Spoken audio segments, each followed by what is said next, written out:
A major theme in Pillars is leadership, and leadership always involves people.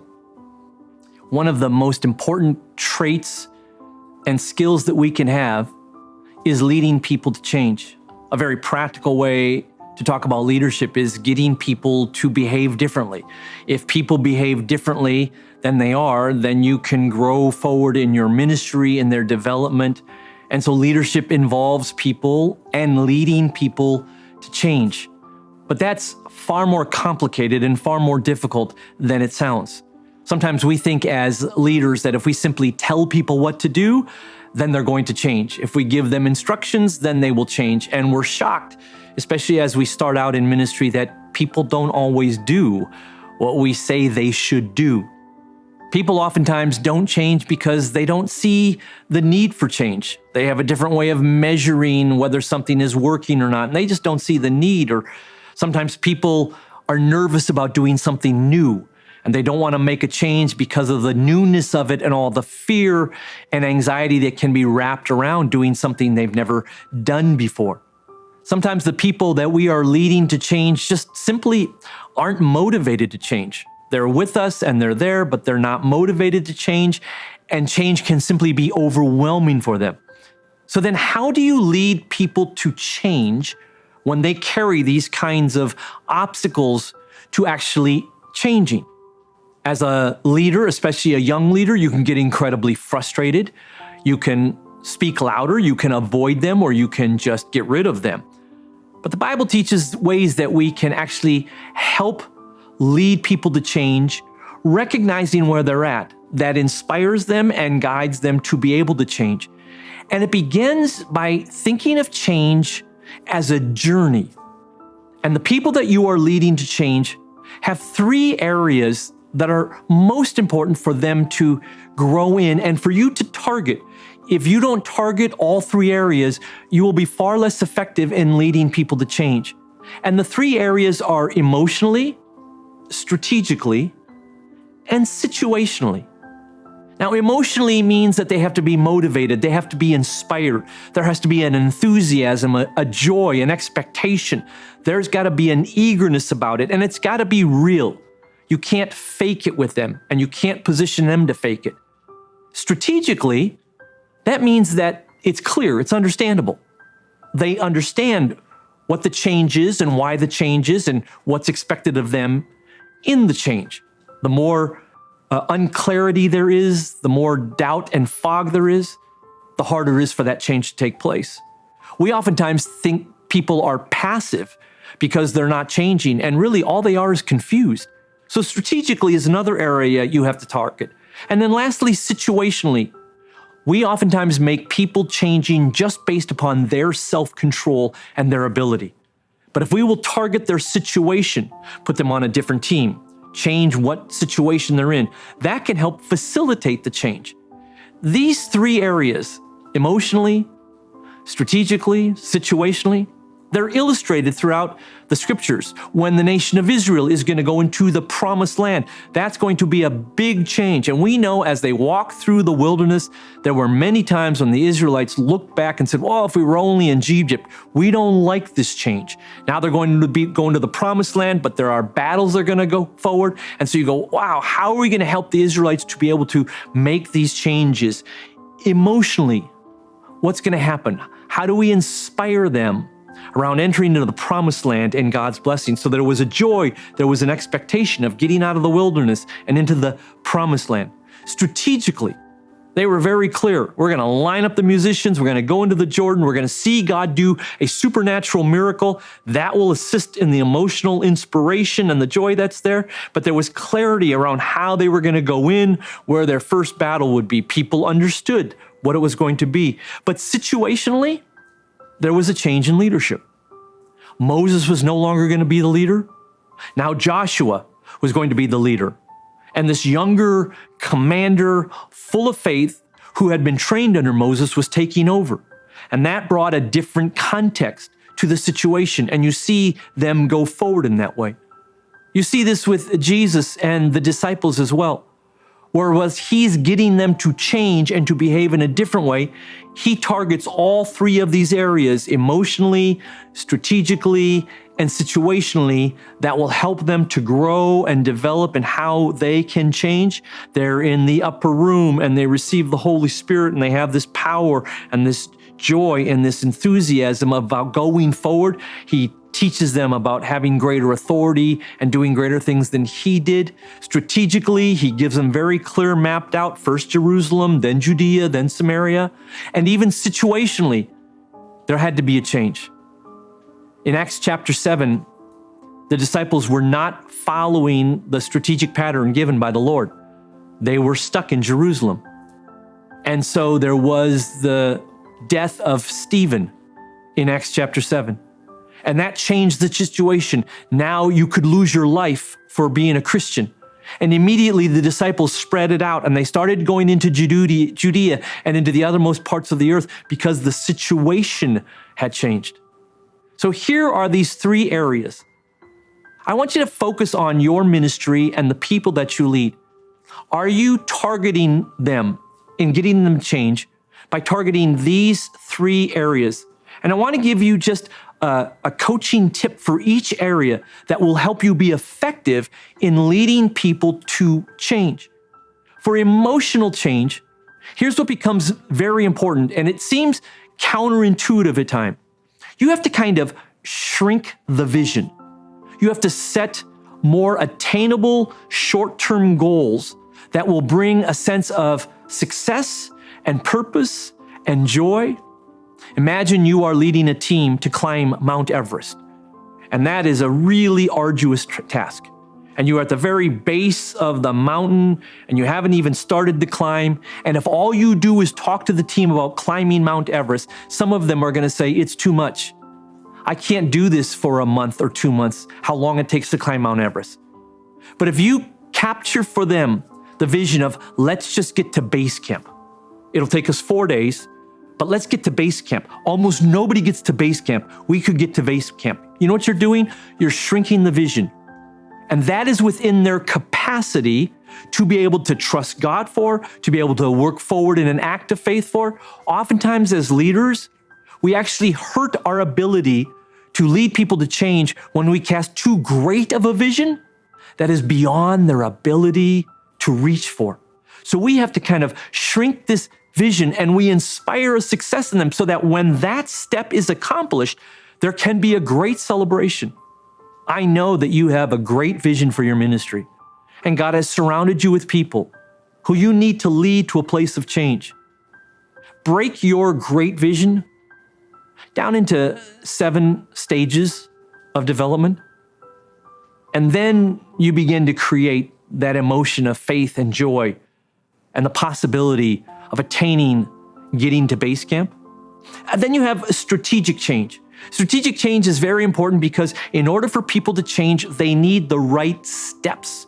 When people don't know what to do you know what they do? Nothing. They are paralyzed because they don't know what to do and they don't want to do something wrong. And many times our people do nothing and we think they're bad when really they're just confused. And it's on us that we have not created strategic change, giving them the right steps for clarity. So my coaching tip to you when it comes to strategic change is this: whatever steps you are giving people to do, it must be actionable. It must be clear. Do these 3 things. And it must be almost memorable. If your people have to take pages and pages of notes in order to know what to do, it's going to be very hard for them to follow through. But if you are leading leaders, you are leading servants and volunteers, and you can say, I just want you to do these 3 things, then possibly they could do it. There was a pastor and he had a church and he wanted a lot more small groups for his church, so he needed small group leaders. He needed to lead some of the members to change their behavior to become small group leaders.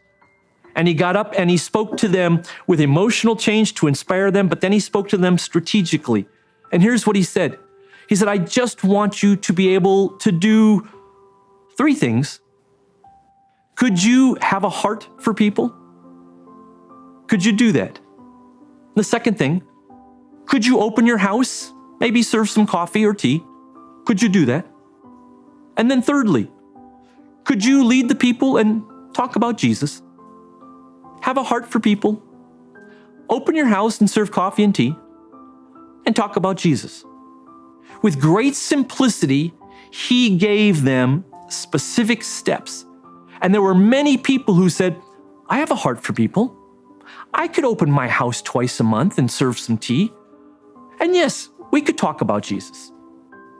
And that strategic direction allowed hundreds of people to make a behavior change that otherwise they would not have made. He led them to change. Those strategic actions were memorable. Nobody had to take notes down then. As a leader, leading people to change, you must address them emotionally, but you must address them strategically. And oftentimes I find that this one is where people are most paralyzed.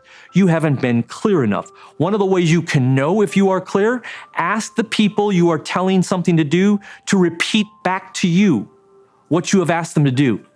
You will know whether or not you have been clear by how they speak to about it clearly or how they make it very confusing in giving it back to you. Emotionally, strategically, and then situationally. You have to change sometimes the situation for people's behaviors to change. Let me give you a simple illustration of this. One time I was at a big conference and there were many people at the conference, and a friend of mine asked me to stand at his table where he had brochures about his ministry. And there was another man next to me who had a table with brochures about his ministry. And I was talking to the man and we began a conversation and we decided we would play a little game. When the conference session ended and all the people walked out, who would get more brochures picked up by the people walking out? And we all had our brochures lined up really nice on both tables. And we just played this game. The conference session ended and the doors opened. And right before the people walked out, I made all the brochures on my table very messy. His were still in a perfect line. And as they walked out, more people, twice as many people, took brochures off of my table than they did his table. All I did was change the situation. You see, people were hesitant to take brochures that were perfectly, wonderfully lined up because they would mess up that perfect alignment. But if they were already messy, people would grab a brochure and they wouldn't think twice about it. I changed the behavior of people by changing the situation. You see this illustrated throughout the Bible many times. And oftentimes, we don't rely on this kind of a change when we are leading people to change. We rely solely on their self-control to be able to change when God is actually asking us to change the situation. There are basically 3 places that you can bring about change in your ministry that will help people to change. One is you can change the people they work with. They're on this team, they should move to this team. And if they're working with a different group of people, they may be able to thrive. A second area is not the people they work with, but the role they have. I've seen this happen many times where somebody is in one role and they're doing the best they can, but they're not changing and they're not thriving.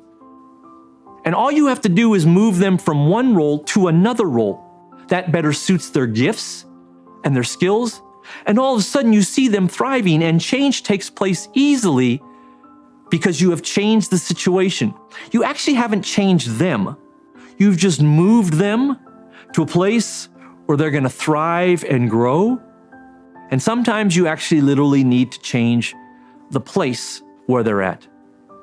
When you change the situation, whether you change their team, whether you change their roles, or whether sometimes you realize there's a different place they need to be in, maybe even a different ministry that will cause them to thrive, you are going to lead people to change far more effectively by targeting their emotional change, their strategic change, and their situational change.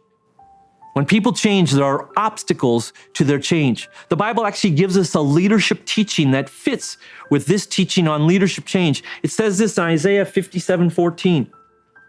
Build by removing the obstacle out of the way. When you look at the people that you want to see changed, one of the greatest leadership principles you can apply is what is the obstacle that is stopping them from changing? What's getting in the way? Oftentimes when we think about growth and development and change, we're always thinking about what we can do, not what we can remove.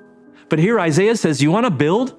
Just remove the obstacle. You know, the truth is that God is a creator. When he breathes life into something, it will flourish, it will grow. It's only when obstacles stop it. God created the oceans and they flourish. When we put all kinds of garbage into the ocean, it stops the ocean from flourishing. If we remove the garbage out of the ocean, then it will flourish. The same thing applies in human nature. You can look at the people that you are leading to change emotionally, strategically, and situationally. You can say, how can I remove the obstacle that is actually stopping the change from taking place? For example, we think people don't change because they're afraid of loss. People are not actually afraid of loss. But when change is oftentimes presented to them, they conjure up in their mind all that they're going to lose. But if you can present change to them in a way of what they're going to gain, you are removing the obstacle of loss from their mind. People don't see the need to change. You know what? Remove that obstacle. Show them the benefit. Show them that short win, that base camp that will inspire them to be able to have that change. People resist change because it's never been done this way before. That's their obstacle. Tell a good story from the past that shows how something new that was done actually was so beneficial. One of the ways that you can remove that obstacle of people going, well, we've never done it this way, bring new people in who have done it that way before. You're changing the situation, but you're actually changing the story. Sometimes people aren't motivated to change. You remove that obstacle by creating a quick win, a success that they can have, and that motivates them to be able to take the long-term journey. Some people are overwhelmed. Change is hard for them, and there's already so much change going on.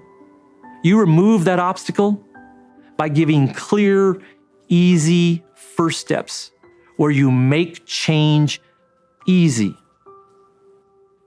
You're going to have to change people. You're going to have to lead them to change. The growth of a ministry, the growth and fulfillment of the vision that God's going to give you, you will not accomplish that on your own. And God will surround you with people. But he's put you in that position of leadership over those people. And so you're on a journey with them to climb to the town of Mount Everest. And to do that, you're going to have to lead them into change. You're going to have to hit them emotionally. Where a short-term win, getting to base camp, excites them and builds their faith. You're going to have to speak to them strategically, to give them clear directions as to how you're going. And sometimes to climb Mount Everest, you have to go down to go up, which is what we have to do in ministry. But that clarity allows movement. You're going to have to address the change situationally, putting them in the right teams to climb Mount Everest. But when you do this, when you follow the model that's in Scripture, and you lead people to change emotionally and strategically and situationally, at that point, what you have done in being a great leader is such a blessing to people because you made it easy for them to change. It is our responsibility to lead people to change. It is not our responsibility simply to tell them to do something and leave them all on their own to make the changes. Make it easy for your people to change, and they will change, and God will bless your leadership with those people.